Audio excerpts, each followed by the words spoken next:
Bukod sa pagiging two-time Olympic gold medalist, isa na ring Philippine Navy reservist si Carlos Yulo. Muli na namang inulan ng samot-saring batikos ang two-time gold medalist na si Carlos Yulo. Hindi dahil sa kanyang mga kamangha-manghang tagumpay sa larangan ng gymnastics, kundi sa kanyang pagiging miyembro ng Philippine Navy Reserve Force, isang appointment na ayon sa mga netizens, tila dumaan ng napakabilis at hindi sumailalim sa matinding training, na karaniwang kinakailangan para sa mga ganitong posisyon.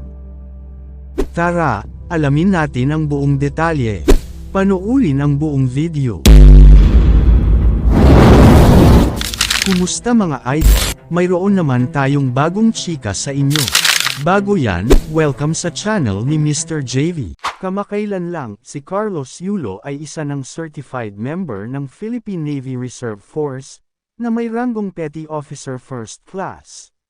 Sa kabila ng kontrobersya, syempre, thankful and grateful ang ating Pinoy champ sa bagong achievement na ito.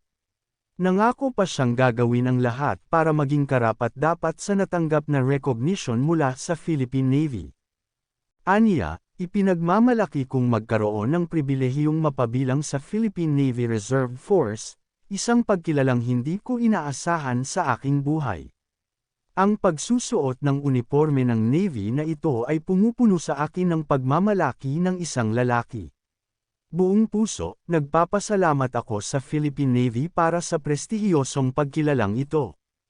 Dagdag pa ni Carlos, nais niyang ipakita sa kabataan na sa pamamagitan ng sports, maaari rin tayong maglingkod sa ating bansa. Buong pusong pagtanggap nga ito sa bago niyang papel, ngunit hindi lahat ay masaya. Samantala, may mga natuwa sa appointment kay Carlos bilang Navy Reservist, bagamat marami rin ang hindi sang-ayon dito.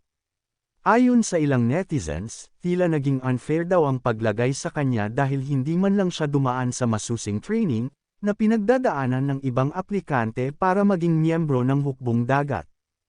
Ating basahin ang ilan sa mga komento ng mga kababayan natin. Bakit hindi na lang natin ipagdasal ang mas magandang kinabukasan para sa kanya, kaysa siraan siya? Ganun ba talaga ang kultura ng mga Pinoy? Si Carlos mismo ang sumisira sa pamilya niya. Siya ang nang-iwan sa nanay niya noong nagkapera na siya. Hindi ako sang-ayon. Ang simbolo ng isang sundalo, dapat bukod sa pagmamahal sa bayan, dapat mahalin din ang pamilya. Kung hindi niya kayang mahalin ang pamilya, paano niya mamahalin ang bayan? Bago mahalin ang bayan, dapat pamilya muna. Kaya nga family first, di ba? Ito rin ang naging punto ng iba, na bago magsilbi sa bayan, ayusin muna ni Carlos ang kanyang relasyon sa kanyang mga magulang na nagbigay ng buhay, nagturo ng mga pangarap, at nagtaguyod sa kanya mula sa simula. Parents at relatives, hindi na kayang mahalin ni Carlos. Bayan pa kaya? Tama lang yan, suwail na anak. Sa kabila ng mga batikos, hindi may kakaila ang mga nagawa at tagumpay ni Carlos Yulo para sa bansa. Ngunit, mahalagang tanungin, ang pagiging miyembro ba ng Philippine Navy Reserve Force, ay isang pribilehiyo na nararapat lamang sa mga nakatupad sa lahat ng mga requirement, o pwede bang ibigay bilang pagkilala sa kahusayan sa ibang larangan? Anuman ang inyong opinyon, mahalaga ang diskusyon na ito upang mapanatili ang patas at makatarungang proseso sa pagkuha ng mga miyembro ng ating sandatahang lakas. Sana'y maging inspirasyon pa rin si Carlos sa kabataan, hindi lamang sa kanyang talento, kundi sa kanyang determinasyon na magsilbi sa bayan.